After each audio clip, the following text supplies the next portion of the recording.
Hello there, my name is Prashant, and today I'm going to talk about the impact of artificial intelligence on the employability of designers. This is a hot topic being discussed in industry quite a bit. In fact, this has been discussed in my own peer group, in my teams, with the clients, leaders, and anybody who is generally interested in the topic. This fear of AI replacing us actually has two levels to it.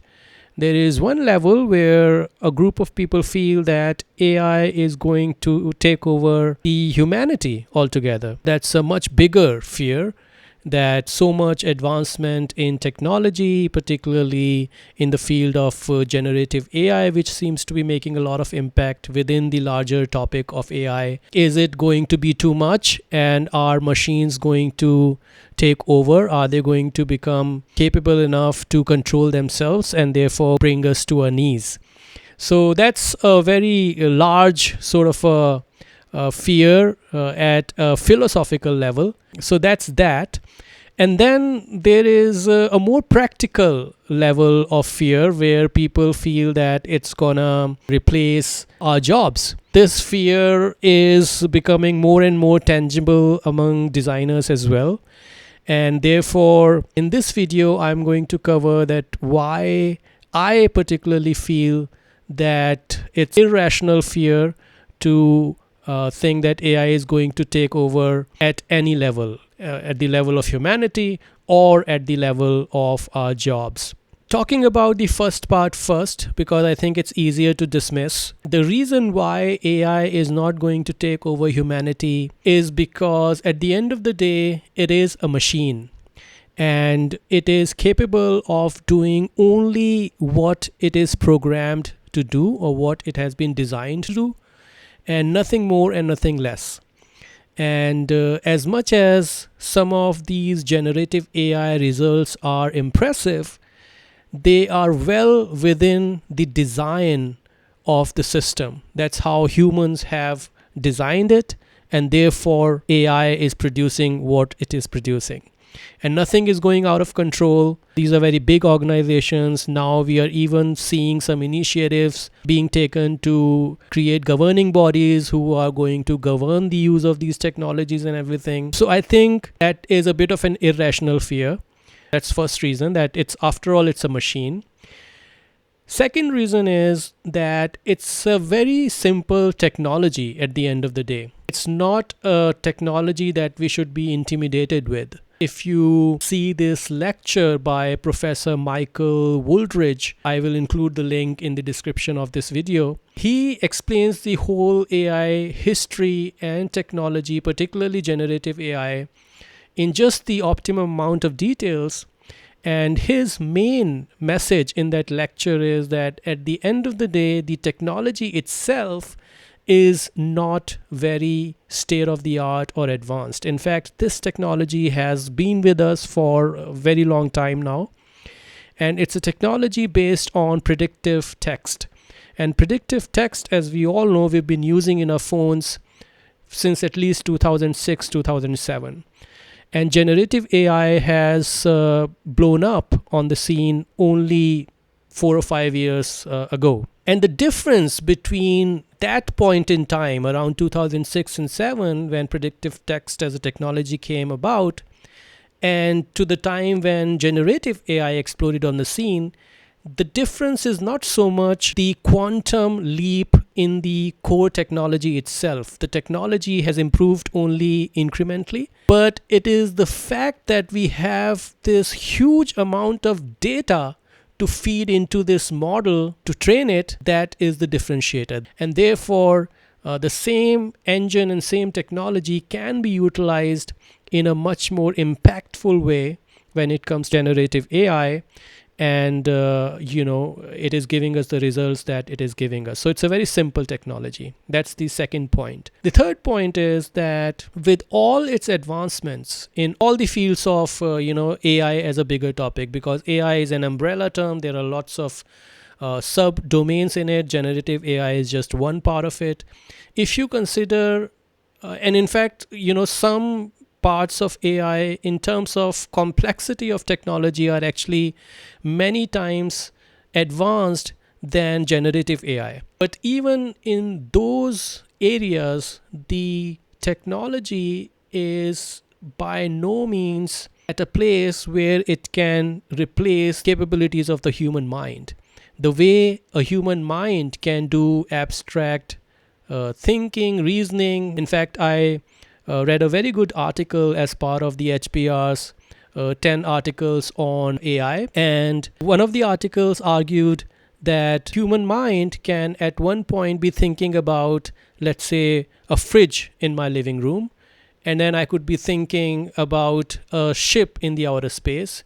And I could combine both of these seemingly completely unrelated objects and think, why can I not have a spaceship that looks like a refrigerator? Now, this thinking that I'm able to do on the fly without any prompt, without anybody giving me any command, any AI technology is not even close to being. So, for all those three reasons, I feel that the fear of AI taking over the entire humanity is a very irrational fear.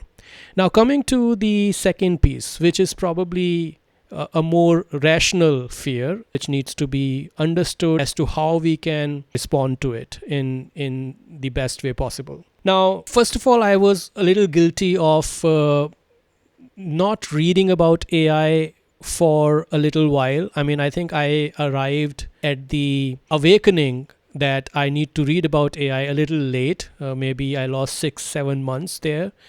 And then within those 6-7 months, when I finally had to jump into AI out of compulsion because clients were asking me to include AI in the workflow, I was blown away, and I was, very pleasantly surprised as to how much this technology is capable of, and how much can it help us designers to be more productive. So, in my experience of going through these many AI tools, there is no doubt that AI is powerful.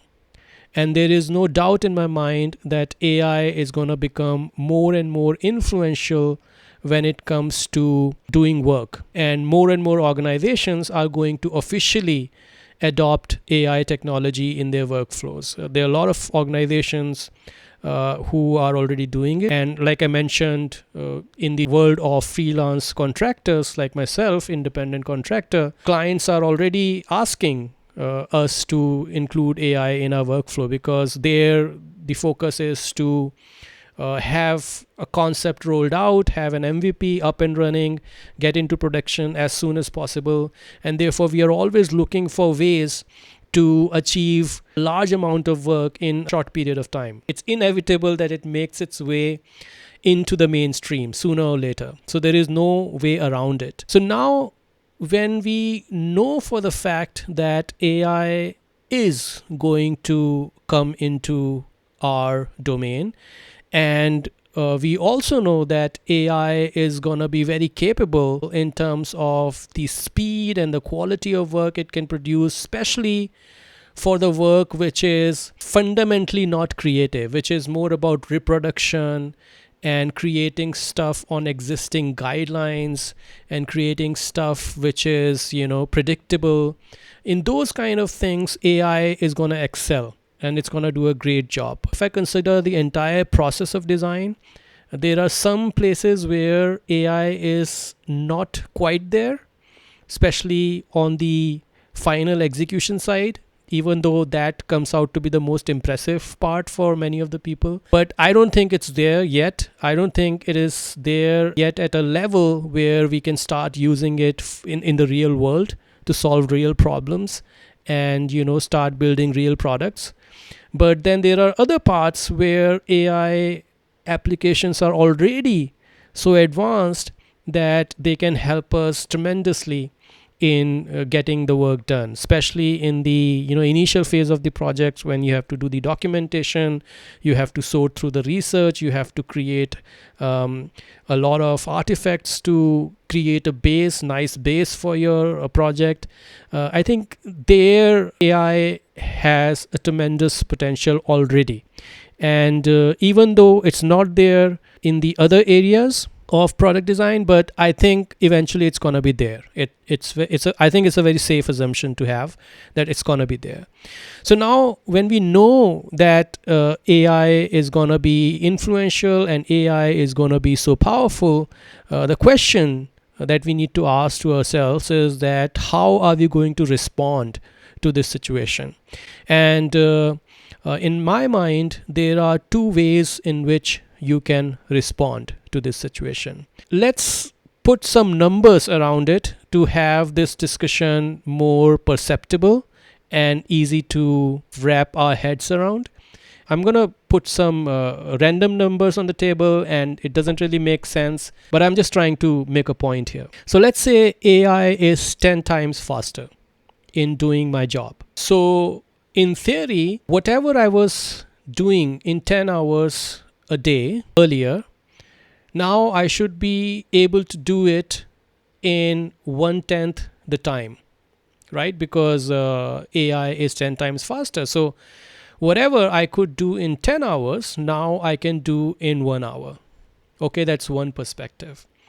The other perspective is whatever I was able to do earlier without AI in 10 hours, with AI, I can now do 100 times more, right? That's another perspective. It's just perspective. One perspective is my work is getting reduced, right? Because AI is 10 times faster and stronger. And the other perspective is that now I will be able to produce 100 times more work with the same number of hours that I will put in. Okay? And I think whether you're going to get replaced in the industry by the advent of AI is going to depend on which perspective you take. If you take a passive perspective that AI is strong, it's faster, and therefore it's going to cut my work down, and I will have nothing to do for 9 hours, and then organizations are going to come and question me and say, why do we need you? We have AI, and you don't do anything about it. Then definitely you run a risk of getting replaced, and that would be very unfortunate. But that's your choice, that's your perspective. If you take the other perspective, which is with the power of AI, I'm going to produce 100 times the work, then you are actually creating that much more value for yourself and for your organization. And if you belong to this group, you are actually going to be a rock star. You're going to be valued by organizations. If you are an independent contractor like me, you're going to be valued by clients. You're going to be in demand. People are going to want to work with you because you are producing the work of essentially 10 people. Now, 10 is just a number. I'm just extrapolating it a little bit too much. But let's say even if it is 2 times, 3 times, right? And 3 times is not very unrealistic. I can tell you this from my own personal experience. I've worked on a project recently where I was able to churn out a lot of work which would typically take me 3 times more time, right? And I was able to do it single-handedly in 1/3 the time, and the quality went up. The overall satisfaction at my own level, at the level of the client, went up, and overall a bigger value was created by the use of AI. So I think your fear is rational if you take the passive and the negative approach, or if you respond negatively to this advent of technology.